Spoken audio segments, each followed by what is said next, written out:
and then go.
Good evening. Before we begin this discussion this evening, I'd like to start by acknowledging the Gadigal people of the Eora Nation, who are the traditional custodians of the land where the Art Gallery of New South Wales stands. I'd like to pay our respects to elders past, present and emerging. And welcome to you to the Art Gallery of New South Wales. My name's Eddie Ayres, and I'm so delighted to be here with these two artists, Bhenji and Deborah Kelly, for In the Frame. So this is the gallery's new online talk series, so you don't have to come to Sydney now. You can watch from all around the world to this series where we talk to various artists, explore art, ideas, and a good conversation. So each live-streamed event, this is live, will feature artists, performers, thinkers, activists discussing the things that matter to us all through an artistic lens. So in 2021, we're going to look at art's relationship to the environment, to sexuality, politics, beauty, spirituality, joy, and more. And to kick off this new series, tonight, a very special edition of In the Frame with the Mardi Gras, and this edition on queer art and community. So as you're probably aware, we've had unprecedented challenges for everybody, but perhaps no more so than in the artistic community, arts, musicians.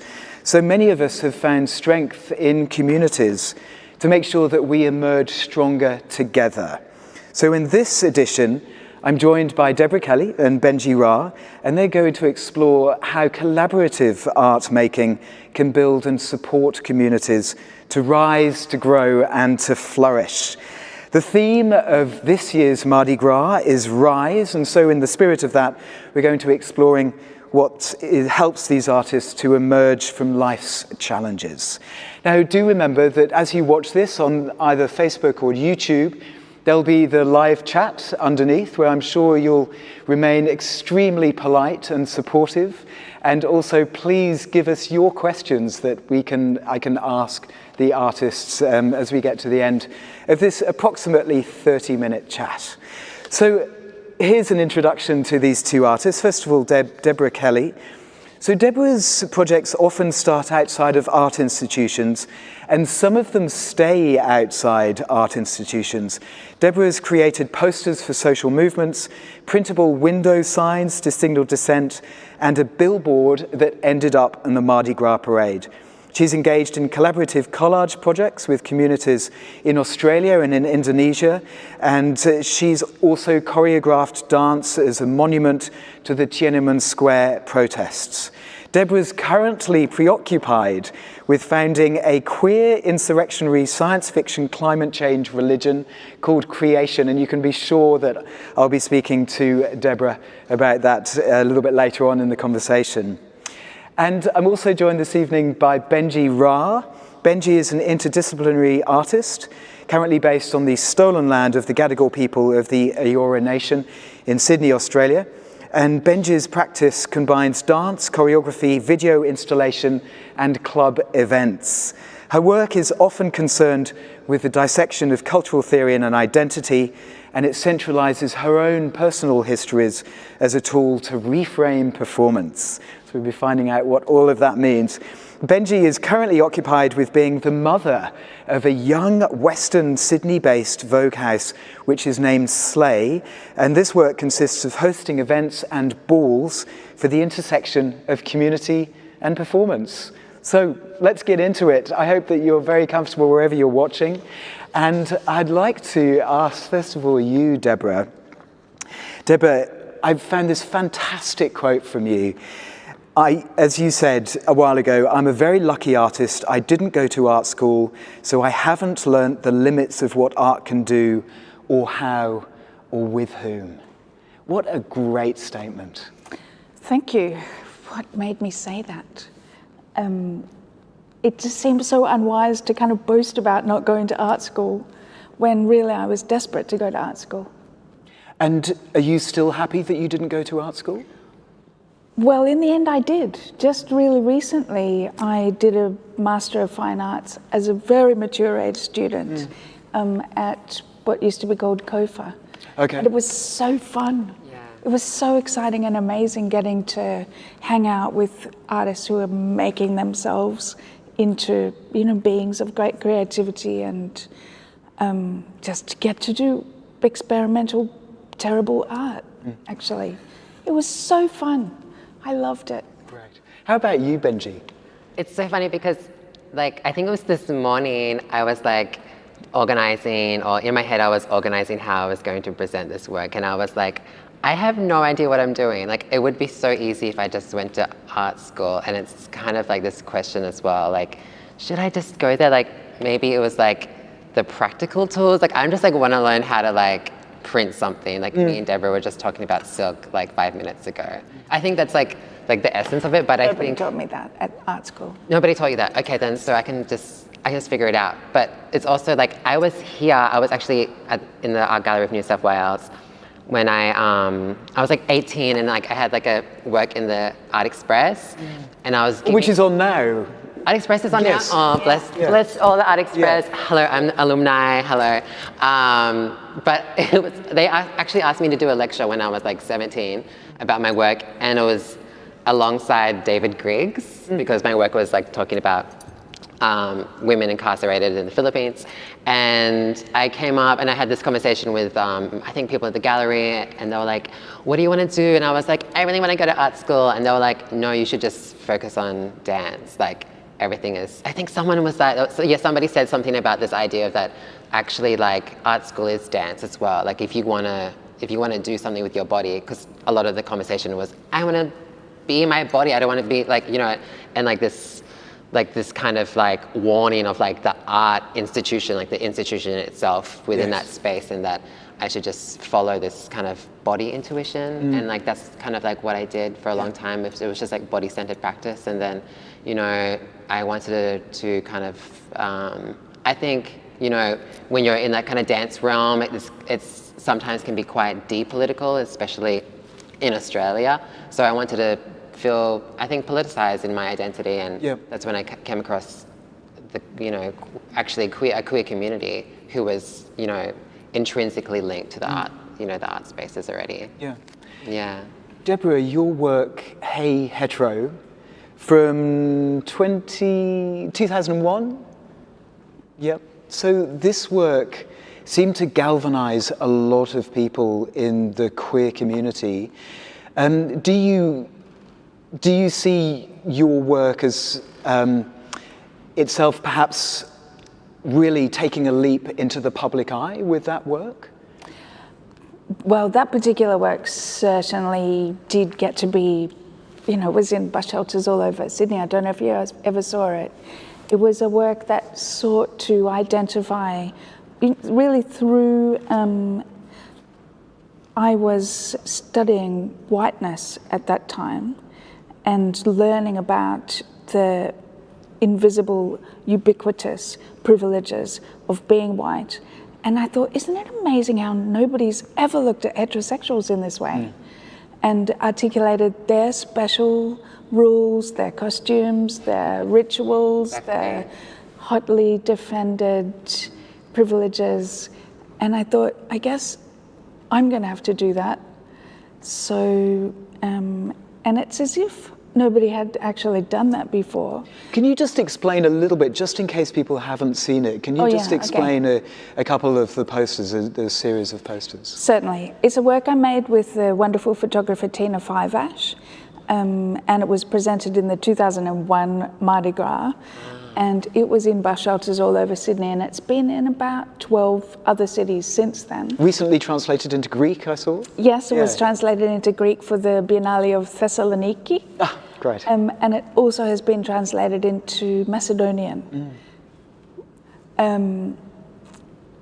So the work sought to usurp the kinds of advertising which is secretly advertising heterosexuality, although it never says that it's advertising the benefits and privileges of being straight. So it had to be in bus shelters and billboards, so that's actually where I got it to be, with a lot of struggle, I must say. But it was so clear to me that it had to take up that kind of discursive as well as physical space in the cities. And what it is 6 different works that unpack various of the privileges of heterosexuality. My favorite, for being obsolete now, is the one that says, "Hey hetero, get married because you can." And it has a genuinely heterosexual couple, and I would like to say that no heterosexuals were harmed in the creation of this work. That's very, very good to know. And my wonderful friend Liz Connor and her partner at that time, Jeremy Ludwig, are dressed in ludicrous wedding outfits, and Liz is showing her wedding ring like this. And it says, "Hey hetero, get married because you can." By which I meant actually, "Hey hetero, don't get married because we can't." Yeah. I was so outraged that straight people continued to marry, actually, in those years. However much I didn't want to marry myself. Not all people did. Some people were very, very clear Indeed, about not these getting married friends because we all couldn't. didn't marry for that reason. Yes. Wow. And they were very good sports. And do you feel that the queer community was galvanized by that artwork? Like, do you feel at that moment that you became one of the spokespeople for the queer community, or were you not happy with that? I don't possibility? feel that. Yeah. God, not at all. I do feel. Do you feel like a sort of central point to queer community in any way with your work? Me? Yeah. Bhenji did call me a matriarch, but I think that's just code for old. Hello, matriarch. Yes, I'm interested in this as well, like how you see yourself as a historical figure, or and I know you don't initially think of that when you're making work, but legacy just creates itself. And I don't know. It's like I never got to be emerging. Yeah. I just went straight to old. Yes. How did that happen? Well, Bhenji, you have been emerging, and now you certainly haven't gone straight to old, and neither have you, by the way, Deborah. But Bhenji, you're a really focal point in a queer community with your work. So I'm curious, how much has the community built you, and how much are you building the community around you? Yeah, I mean, I always come back to this kind of I feel like a lot of art philosophers and people in academic spaces, there's that conversation of I heard it from specifically Fred Meldon, who's a Black cultural radical theorist in America, and he spoke about this idea that you're never ever singular, and the solo is actually a scam, the idea that you're in a solo because you always have voices, coming in, embedded in, harbored in, whether that's ancestral or queer, or you're always in conversation with the with the history that you've come from. So in a lot of ways, that always keeps me in that space of like, okay, I'm making this work, but I'm also in a space of like, not representation, because I feel like that's like a different conversation around like burden, but like it's like I'm being held, like I'm being held, yes. I'm being molded, I'm being shaped. I'm not doing this out of this kind of like single narrative or this like one. It's like actually a continuation, which actually helps me make work as well, because it doesn't feel like suddenly like the rest of the world can be like, oh, you're the first to maybe be in this space because of so and so, but that's also a scam to make us feel like so isolated and actually to distance ourselves from maybe I'm the latest model of so much that has come in. But I'm very much always trying to be in a practice of remembering, yes. and be in a practice of like remembering like who has come before and. Now, speaking of that, I wanted to talk to you about your future folklore and that aspect of your art, and particularly the projection that you had on that brutalist concrete architecture of the National Gallery of Australia in Canberra. Yeah. So this projection and everything that went around it. Can you describe that, like for people who aren't perhaps familiar with your work? Can you just give a brief description of that? Of course. So I'm in a collective between myself and Justin Shoulder, who's another interdisciplinary artist working here, and we came together. We met at a club in Perth, and one of the first questions we were at this like share house, and then I saw these like Filipino spoons and forks on the side of the wall. I was like, I'm gonna take that home because they belong to me. And he's like, oh, you're Filipino. And then we had this conversation around our like matrilineal lines. And since then, moving to Sydney, we've created this collective out of, I guess, our desire and need to see more queer, Asian, diasporic, Asia Pacific voices perform and be held and keep on creating narrative. And a part of that collaboration that was very much focused on events and carving out spaces, there's also the art making space. And we also felt that art making space was necessary as a tool to, I guess, prophesy, or as a tool to create vision of things, or to also to recreate, to look at, say, folklore that's being, I guess, handled by colonization and handled by the colonizer, especially specifically to do with our cultural background in the Philippines, and that kind of ends up being like a propaganda against queerness and stuff like that. So a lot of it was us taking those, that kind of folklore and remixing it and recreating it and reclaiming it as well. And I mean, I think everything to do with like futurism for me is to be able to be like, there's more to come, and there's a reality that can hold your existence, even if this reality right now can't. Absolutely, the feeling that I got from your artwork is one of pride about who you are and who you want to be and where you've come from, and the same for you, Deborah, in your artwork, and particularly in the artwork No Human Being is Illegal from 2014. Now there's another little bit to the title of that work as well. What's the rest of it?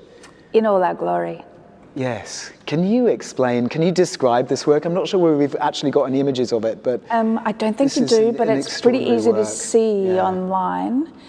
Oh my God, it's very difficult trying to make these big, long, complex works full of stories and humanity into a one-liner for such a quick little thing as what we're doing here. I know, I was like, You're both doing brilliantly, thank you. I'll just tell you the fast version. So No Human Being is Illegal is 20 life-sized photographic portraits that were worked on in a workshop situation by a group of around 100 people in the end. So each of the people in the portraits told us about themselves, or came and read to us, or Latai, who came and talked to us about rising sea levels and the coming impact on the elders of her community in the Pacific. And we spent a lot of time with Latai, and we made an incredible portrait of her. Collectively, about 100 people thought together about how to represent and extend and amplify the incredible things she told us, because she's a very learned person as well as a great artist, and we really wanted to try and do, honor to that. So, and the portrait is amazing, and it's actually hanging now in the Welcome collection in London, which is so exciting. So they've just acquired this work, and Deborah, I know that, for many artists living today, or many artists throughout history, no matter the brilliance of your work, still there can be a struggle to actually sell your work and to be able to earn a living from it. And I don't know whether you want to, so I'll leave it to you, but whether you want to share what you told me just before we started about this work. This work? Yeah. Ooh. I just was telling Eddie before that I was terrified when the tour was coming to an end, because where was I going to put such an enormous work? Because it's very, very big, isn't it? Enormous. As big as 20 doors, as I said. There's 20 portraits, and now there are 21, actually. I went to London and made one more portrait of an incredible person, Danny Smith, who I hope gets to see this, actually. He is a drag artist in London with Down syndrome.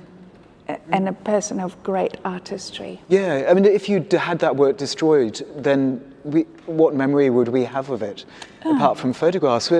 But what about for you, Bhenji? Because a lot of your artwork involves these balls, which are events. So how do you keep them in memory? How do they sit within the artistic realm, these events? Can you describe what happens at them? I know, sorry, I keep asking you to do these things, but I figured that it's best coming from you. First of all, I saw this No Human. This was one of the first works that I saw when I moved to Sydney. Justin was like, I'm going to show you the work. And I was like, and I was also, because Latai and Justin are a part of my lineage as well, so it was also so beautiful to see that work as a part of that history as well. And actually was in my head this young trans girl. I was like, maybe I'm gonna get photographed naked one day. That was I was like, but not as a thing. I was like, I can deal with that. I was like, I could be a part of this one day. But it definitely felt historical at the time as well. And I was looking at this, but events and the balls, and I had a friend of mine who actually just wrote a thesis about my work, and I had no idea she was writing it. And it was about the art practice of it was about my art practice, but specifically what it means to hold these balls and what it means to bring people in spaces and create spaces and so historically spaces. These come from Harlem, is that correct? Are they based around the balls that used to happen in Harlem? It's so ballroom history. The drag queen balls, is that the correct terminology? I mean, balls. And you're the mother of the House of Slay. Yeah. This needs to be an hour conversation. Yeah, I know, but just to give people. Give people a little idea of what they can then go to look for in your work. I guess that's the purpose. Yeah, I mean, I think my work sits in the space of being incredibly accessible, and in the way that it doesn't actually fall into art, a traditional art practice, but because I have these dimensions of my art practice that are whether it's event making, or if it's shaping a visual work or performing with my body, it's how can I not differentiate that practice? It's all together, and I have to take them the same tools of being I guess just forward and holding space for everyone. But these balls are historically from Harlem in New York, and there's like that huge, very important history, and that how I kind of stumbled across that and brought that over to Australia. And it was, I guess, I wouldn't say like I brought it to Australia, it was just something that was in my body. I was studying in New York and I fell into the scene when I was 18, and then I came back in Sydney, and a lot of I was a performance maker, but I was missing I was missing community. I was missing like a mirror of myself in community specifically. There was queer communities, but there wasn't really, there was no trans women of color in these spaces. And I had just come from New York, living there for 2 years, and having these women guide me and being around them and just being a part of that I started to kind of form, I guess, relationships with trans women of color, with Whakawhine communities, with Asia Pacific Baccalaureate communities here in Sydney that are already separated. And I guess the through line of all of us was our infinity with dance, especially voguing itself. And that's how we kind of, the scene started to like really began. Yeah, wonderful, thank you. Can I tell you something? I came to art because some friends and I, we were so bored in the queer community in Melbourne when we were like 20. Yes. We complained ourselves into a corner. We had to set up our own club. Yes. So we did. Oh my God. And we ran our own club for 10 years. Yes. With really cool music Yes. and performance art. Yes. It was really good. There we go. This is like the like labor that it takes to actually like when the space doesn't exist. Oh, there's something, but there's actually that carving out, like a constantly carving out of things because there's been so much working against that to not exist. Yeah. Yeah. And sometimes you just Yes. have to go, I hate this so much. I hate- couldn't do yes. any worse. Yeah. I'm just going to have to try Yeah. see how Yes. do you set something like this up. We had no idea. And Deborah, now you're setting up your own religion. Correct. Creation. Okay, I think you've got about 3 minutes to tell us about it. 3 minutes isn't enough. No, of course. It's a big, complex project. It's going to debut at the MCA on the 26th of March.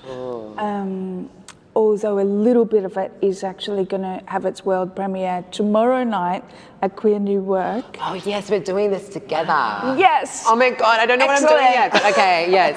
This is so good. Okay. Tomorrow And you're is both church. here doing this. Tomorrow is church. Tomorrow is queer church. So the magnificent artist S.J. Norman has written a liturgy, Okay, this is which it. is the heart of the religion creation. Okay, can you give us a little taster of the liturgy, or is it under wraps till tomorrow?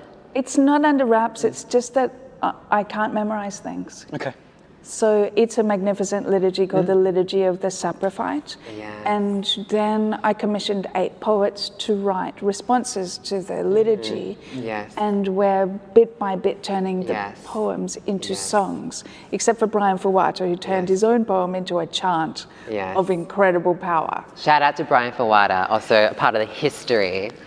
Yes. So a lot of people that I know and love are involved in making this religion with me. My dad was very worried that I was trying to make myself the guru. And just before he died, very recently, I did get to explain to him that I wasn't the guru at all. I was more like the usher. I love the usher, yeah. Right. So, or maybe the bellhop. Okay, yeah. Something like that with a cute little costume. Yes. So Reminds me of Earthseed. Earthseed? Yes. Shout out to Octavia Butler. Yeah. So who is the peak of your religion? Who are we worshipping? Well, you'll see. Okay.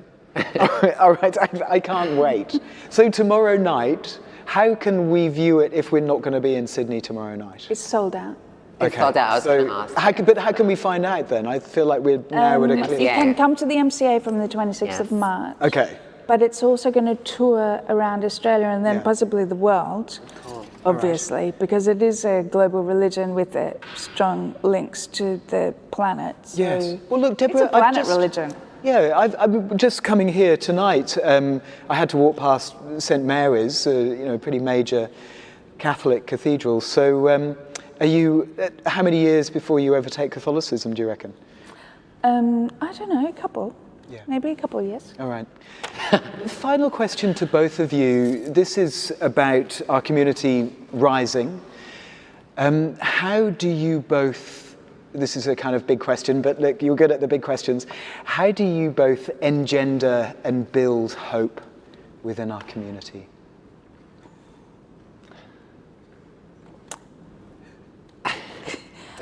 I must say, I feel like the planetary crisis is very terrifying, and that all I can do to keep my own head above water is to work with people and to try to make things of beauty and practice collectivity in every way and every day.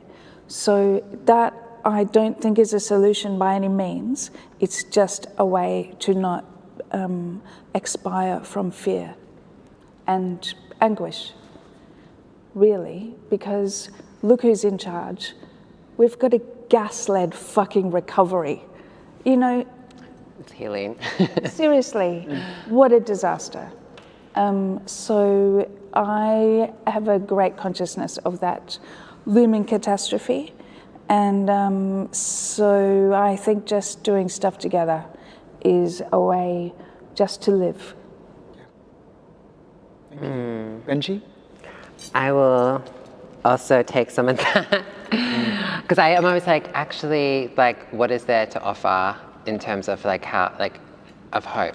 And that's, you know, it's only our existence here, I guess, and it's our everyday survival and our, like, these small acts of resistance and this being together, you know, it's like there's so much that has taken us apart, and I think about this kind of like how hard it is to be together, and to be being together is not like this romantic idea of like we're coming together. It's like actually facing ourselves, reflections of ourselves, and learning and being in this like process of like constantly learning and being accountable to that learning and being open to change and opening up the heart space and being, you know, and reshaping history in that way. And I just... What she said.